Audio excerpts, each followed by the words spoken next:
এই যে নতজানু মিয়ানমারের মতো একটা দেশকেও কিছু বলা যাবে না। সেন্ট মার্টিন ইস্যুতে যে সংকট, মিয়ানমার থেকে গুলি এবং আপনার দ্বীপে আতঙ্ক, কি দুঃখজনক, কি মানে এটাকে কি বল, কত ব্যর্থতা এই সরকারের, যে আমার একটা দ্বীপ, সেই দ্বীপে আমরা যেতে পারছি না, সেই দ্বীপে গেলেই আপনার অন্য দেশ থেকে গুলি করে মেরে ফেলা হচ্ছে, মেরেও ফেলেছে। অথচ এখন পর্যন্ত সরকার এই ব্যাপারে কোন রকমের কোনো একটা বক্তব্য পর্যন্ত দেয়নি।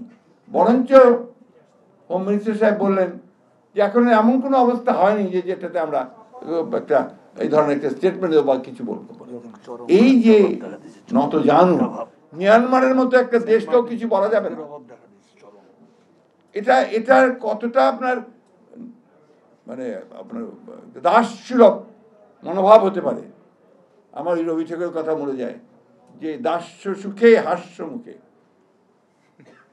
সুখটা দাস্য সুখ, মুখটা হাসির।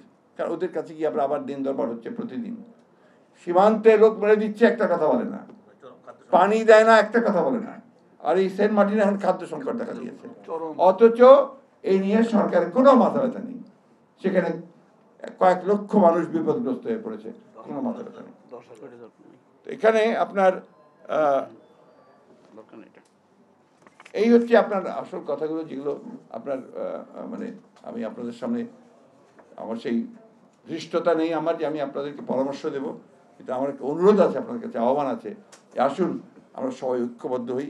ঐক্যবদ্ধ আন্দোলন ছাড়া আমরা এদের বিরুদ্ধে কিচ্ছু করতে পারবো না। সেটা জনগণের আন্দোলন হতে হবে।